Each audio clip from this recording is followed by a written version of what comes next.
El título de la prédica de hoy es ¿Dudas de Jesús?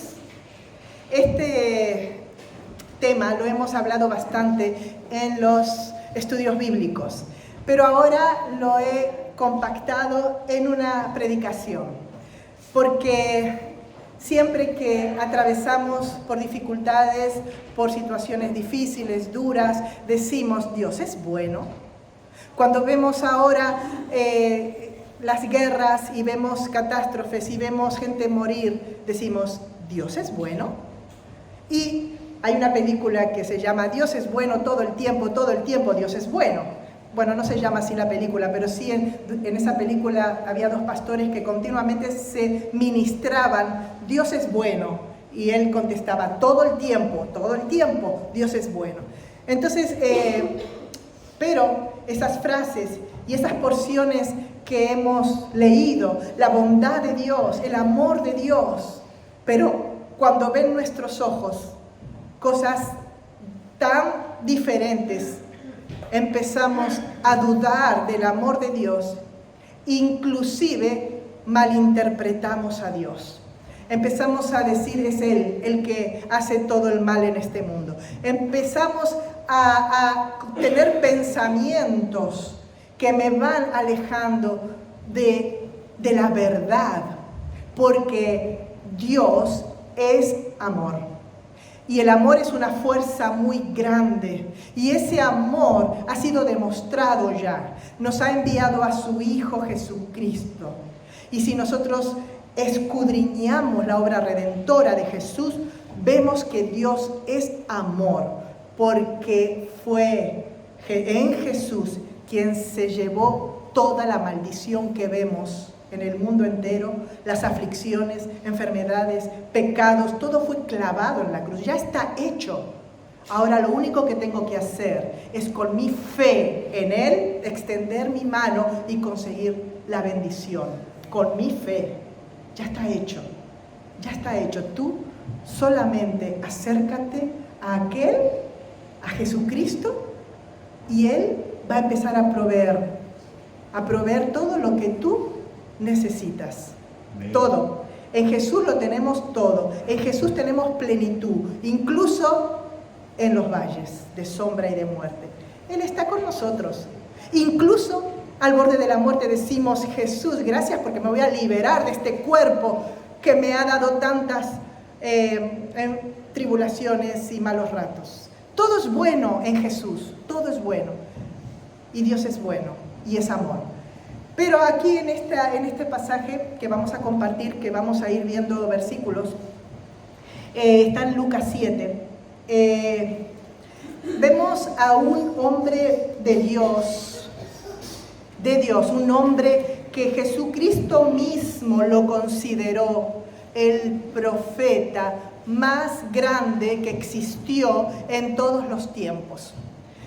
Yo soy fanática del profeta Isaías, me gusta muchísimo Eliseo, porque si nosotros leemos historias de los grandes profetas del Antiguo Testamento, podemos decir, oh Señor, yo quisiera alcanzar esa fe. Sin embargo, Juan el Bautista, ¿alguien oyó hablar alguna vez de Juan el Bautista?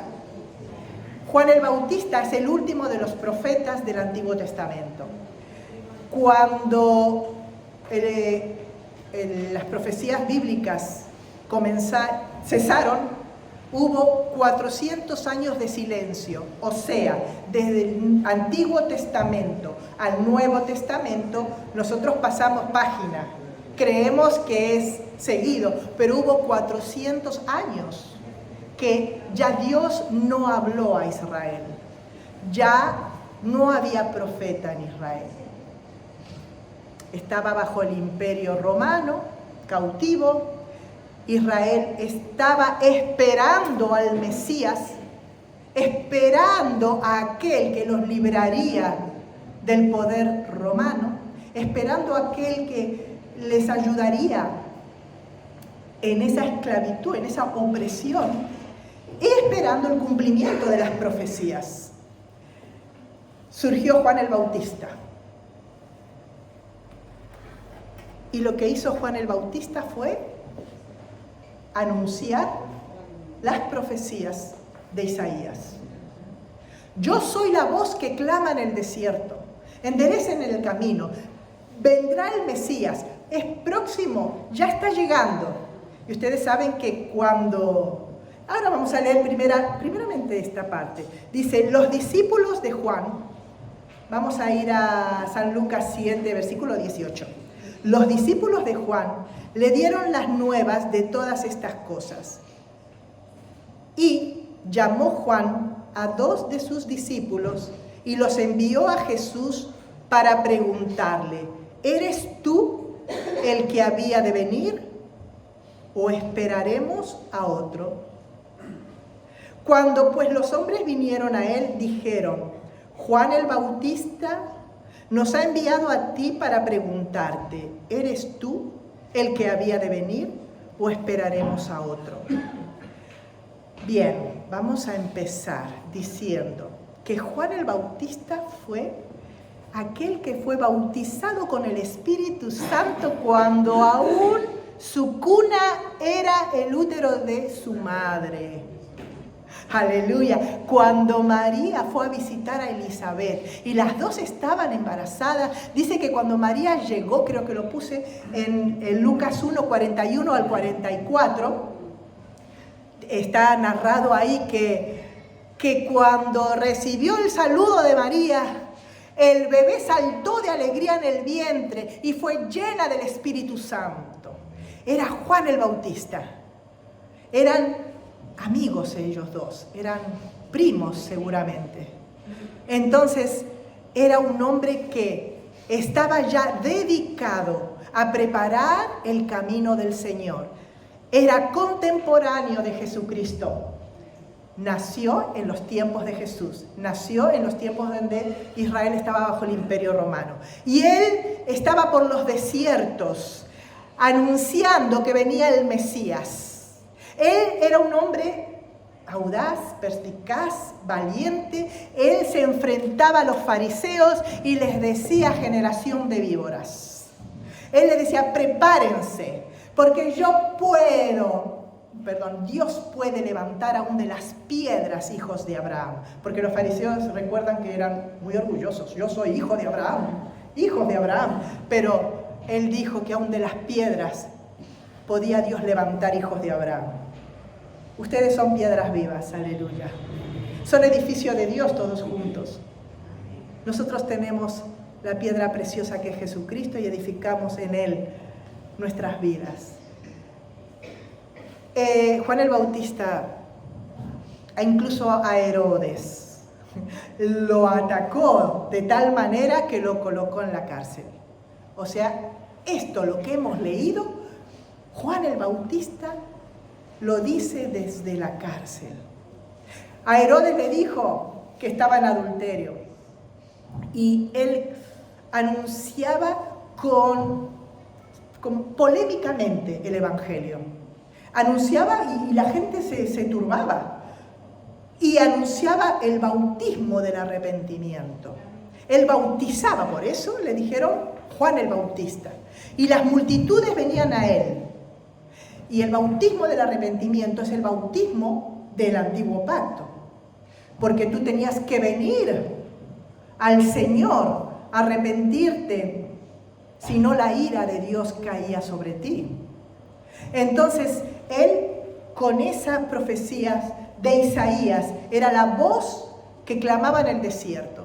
Pero ahora esa voz estaba encarcelada, estaba silenciada. Un hombre que hubiera preferido la muerte antes que estar encerrado. Un hombre que era nazareo. Los nazareos eran los que eran dedicados desde el vientre. Un hombre que estaba desde pequeño ya, incluso de los 7, 8 años, ya vivió con los esenios, que eso está en los libros de historia, eran los que guardaban en las cuevas del Mar Muerto, guardaban los rollos de los profetas de Isaías. Por eso él conocía bien las profecías. Y ese hombre estaba en la cárcel, silenciado. Y lo vemos con una crisis de gran magnitud. Este hombre que, según vemos aquí en Lucas 3, 21 al 22, que dice, él vio a Jesús, él lo bautizó a Jesús, él vio cómo el cielo se abrió, él escuchó como una voz del cielo decía, este es mi Hijo amado, en quien tengo complacencia. Lo dice ahí la escritura que ha puesto en la pantalla. Este hombre que vio y oyó, este hombre que dijo, yo les bautizo con bautismo de arrepentimiento, pero viene uno detrás de mí que os bautizará con Espíritu Santo y fuego. Espíritu Santo y fuego. ¿Qué significa eso? Nuestra bandera tiene ese símbolo, sangre y fuego.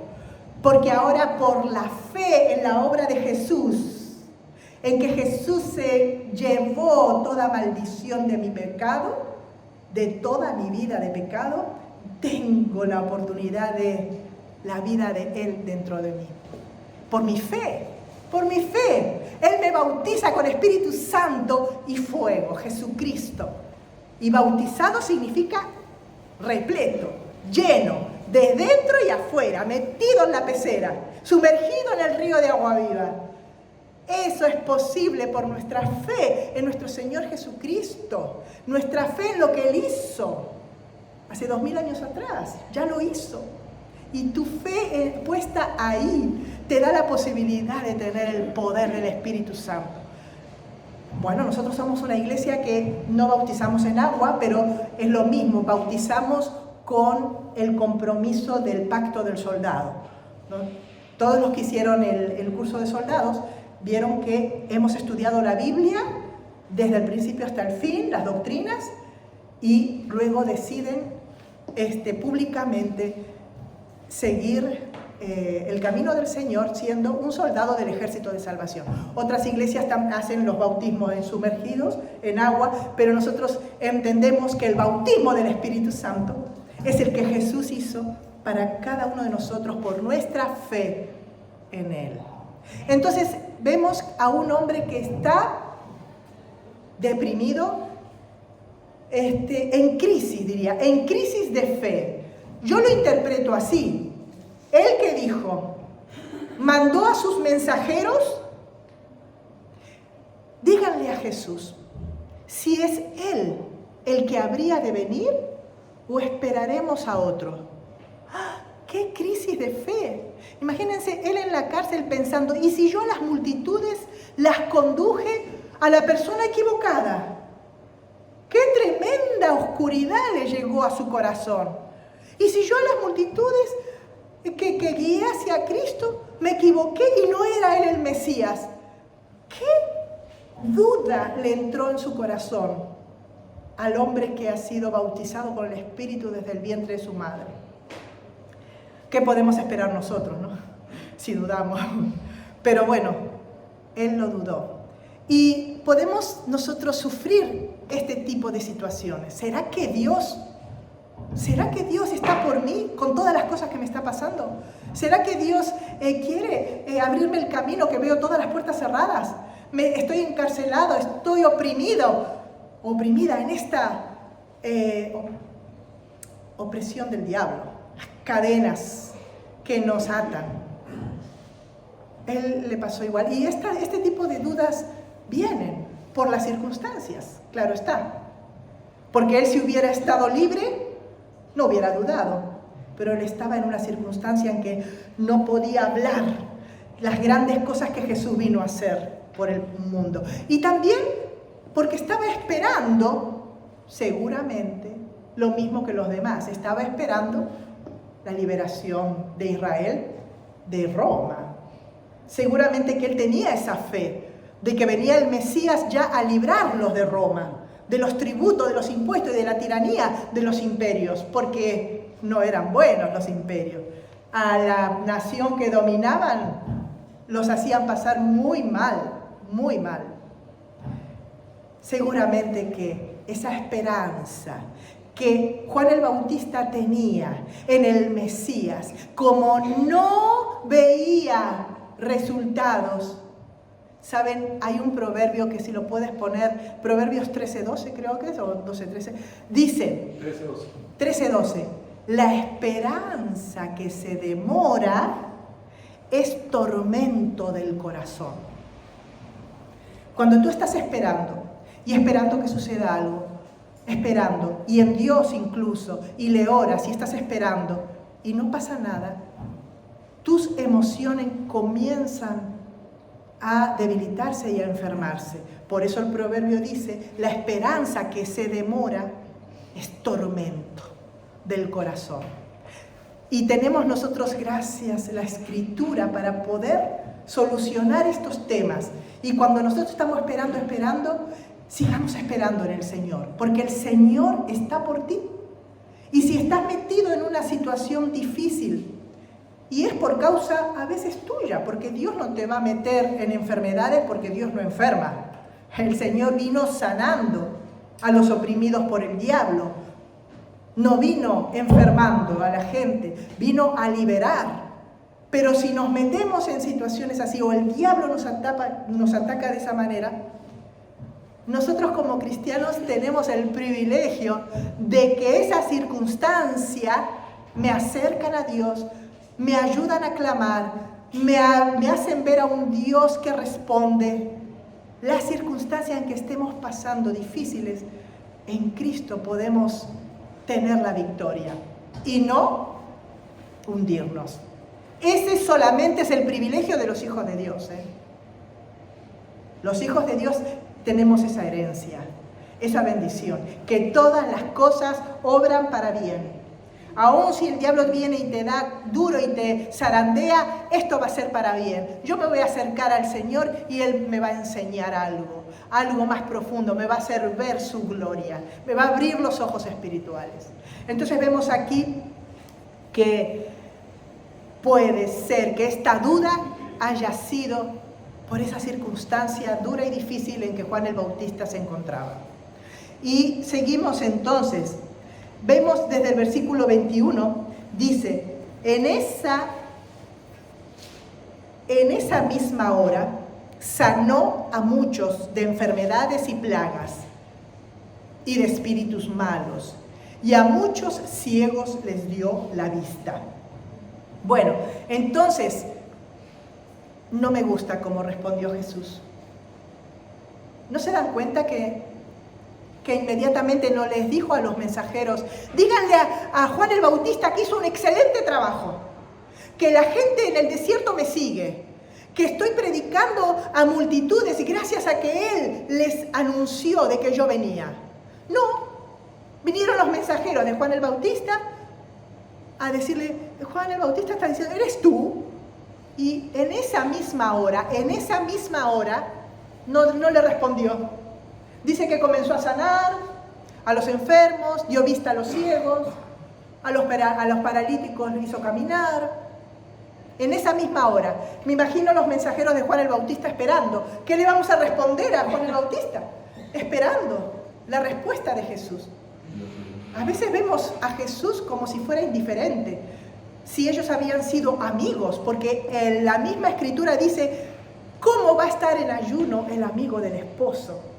Él se consideraba amigo de Jesús. Sin embargo, a Judas le dijo, amigo, con un beso vienes a entregarme. Qué dulce el Señor, ¿verdad? Pero hay momentos en que decís, ¿y tu dulzura, Jesús? ¿Por qué no le mandaste decir que está todo genial, que se quede tranquilo? No, en esa misma hora Jesús continuó su ministerio, sanando, venían gentes y Él hacía su labor. Versículo 22. Y respondiendo Jesús les dijo, luego de que pasó una hora, porque dice en esa misma hora, y respondiendo Jesús les dijo, id, haced saber a Juan lo que habéis visto y oído. Los ciegos ven, los cojos andan, los leprosos son limpiados, los sordos oyen, los muertos son resucitados, y a los pobres es anunciado el Evangelio. y bienaventurado es aquel que no halle tropiezo en mí. Muy bien, eso tenían que decirle a Juan el Bautista. Díganle que los cojos andan, que los ciegos ven, y que bienaventurado es aquel que no creyó y vio, que creyó sin ver. Ay, estoy al revés. Bienaventurado es aquel que creyó sin haber visto. Es como también le manda una reprensión, como bienaventurados son los que no hallen tropiezo en mí. También yo digo, no me convence esta respuesta. En principio los hizo esperar. Después les dice, vayan y díganle lo que vieron. Parecería que Jesús no tuviera esos sentimientos, ¿verdad?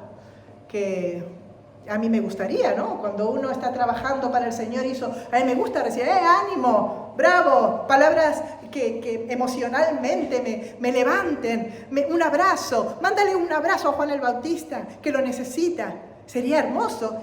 Y Dios está de acuerdo con las emociones, Dios es así. Muchos salmos dicen, detrás y delante me rodeaste. O sea, los salmos también te indican a un Dios cercano, un Dios que se compadece, un Dios que sabe que todo de nosotros. Así es nuestro Dios, muy bueno. Pero en este caso, no, desde mi perspectiva, no le veo una respuesta amorosa o cercana. Si era su amigo, era el amigo del esposo, porque Jesús, saben que es el esposo, ¿no? Cristo viene por su esposa, por su iglesia. Algún día vamos a estudiar sobre eso también, algún día. Tengo tantas pendientes de estudiar. Amén, eso mismo. Entonces, ¿qué sucede? El Señor desea que nosotros alcancemos una madurez espiritual. Muchas veces somos muy emocionales, pero vamos a seguir con el tema. Fíjense lo que dice el versículo 24. Cuando se fueron los mensajeros de Juan, comenzó a decir de Juan a la gente, ¿qué salisteis a ver en el desierto?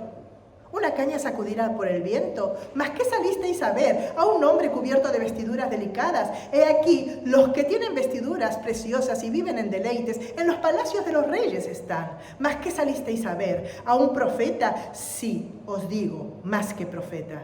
Este es de quien está escrito. He aquí envío mi mensajero delante de su faz, el cual preparará tu camino delante de ti. Os digo que entre los nacidos de mujeres no hay mayor profeta que Juan el Bautista, pero el más pequeño en el reino de Dios es mayor que él.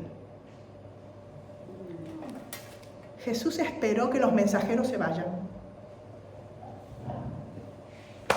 Jesús nos sorprende muchas veces, ¿no?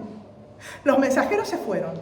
Cuando se fueron lejos, ¿qué salisteis a ver al desierto? Ustedes. Porque es evidente que los que estaban ahí ya habían sido ministrados por Juan el Bautista. ¿Qué salisteis a ver? En el desierto hay cañas sacudidas por el viento. ¿Salisteis a ver una caña sacudida por el viento? ¿Salisteis a ver a una persona con vestidos reales? No, el Juan el Bautista comía langostas y miel y se vestía con pieles.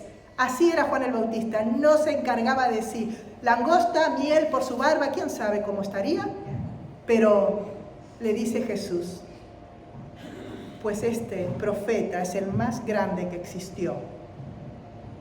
Y el más grande en el reino de Dios, el más pequeño en el reino de Dios es más grande que él. Esto ya nos sacude a nosotros. Nos sacude a nosotros, porque te está poniendo a ti, iglesia, en una posición mayor que la de Juan el Bautista. Jesús te está poniendo a ti porque tienes el privilegio de tener al Espíritu Santo dentro de tu corazón. Tienes el privilegio de andar en Cristo continuamente. ¿Y por qué Jesús no apeló a las emociones de Juan el Bautista? Directamente lo remitió a la palabra, a Isaías 35. Juan el Bautista era un conocedor de la Santa Palabra, de las Escrituras de Isaías. Y lo que Jesús le responde está en Isaías 35. Y así nosotros necesitamos aprender. La palabra de Dios es mucho más importante que cualquier palabra emocional que pueda venir, que está bien. Somos emocionales, necesitamos aliento, necesitamos amigos, pero les puedo asegurar que la palabra de Dios transforma tu lamento en gozo, tu duda en fe. La palabra de Dios es misteriosa y es lo que yo les estuve enseñando. Es la semilla que trae la resurrección para tu estado. Y él lo único que necesitaba, Juan el Bautista, no era besos ni abrazos ni hiciste bien. Necesitaba volver a la palabra. Esa palabra que él conocía, que él sabía, porque creció con la palabra. Hermosos son los pies de los que anuncian la paz. Todo el libro de Isaías no estaba en aquella época dividida en capítulos. Él sabía como un todo. Él había estudiado desde pequeño. Y entonces Jesús le remite, para nosotros es Isaías 35, y con esto vamos a terminar. En Isaías 35 dice así, desde el versículo 3 pusimos, ok. Dice, fortaleced las manos cansadas, afirmad las rodillas endebles. Él estaba en esa situación, cansado. Decid a los de corazón apocado, esforzaos, no temáis. He aquí que vuestro Dios viene con retribución, con pago, Dios mismo vendrá y os salvará. Entonces los ojos de los ciegos serán abiertos y los oídos de los sordos se abrirán. Entonces el cojo saltará como un ciervo y cantará la lengua del mudo, porque aguas serán cavadas en el desierto y torrentes en la soledad. Le respondió con la palabra. Eso fue suficiente. ¿Y qué es lo que nos enseña esta situación? Nosotros igual podemos dudar, ¿no? Si dudó Juan el Bautista, ¿qué nos espera de nosotros, ¿no? Hacia Jesús? Pero vayamos a la palabra. Cada vez que tú tienes una situación de crisis, de duda, de que será el Señor que quiere, ve a la palabra, Él está por ti. Cuando Juan el Bautista escuchó eso, seguramente que fue el Espíritu Santo, porque la palabra de Dios es espíritu y es vida. El Espíritu Santo comenzó a renovar su fe, su confianza en el Señor. Y estoy más que segura que murió súper feliz. Herodes pidió, la que Salomé, que bailó ahí para la cabeza de Juan el Bautista. Pero murió feliz, porque sí, se confirmó que el plan para su vida fue hecho, sucedió. Él ministró lo que tenía que ministrar, preparar el camino del Señor. Así que, aleluya, vamos a mantenernos en fe, en confianza. Y en este día, si alguien quiere recibir a Jesucristo en el corazón, vamos a hacer una oración de fe. Amén. ¿Están cansados? ¿No? Vamos a hacer una oración de fe. Aquel que no tiene a Jesús en el corazón, aquel que está en sus pecados y no tiene al Espíritu Santo para su consuelo, para su fortaleza, para que en tiempos de valle, de duda, pueda salir inmediatamente, haga esta oración conmigo. Señor Jesús, creo en ti, creo que tú eres el Salvador, creo que tú viniste a liberar a todos los oprimidos por el diablo. Señor Jesús, perdona mis pecados, ven a mi corazón a vivir. Espíritu Santo, bautízame, lléname de tu unción, de tu presencia. Quiero caminar contigo, quiero que me enseñes cómo es andar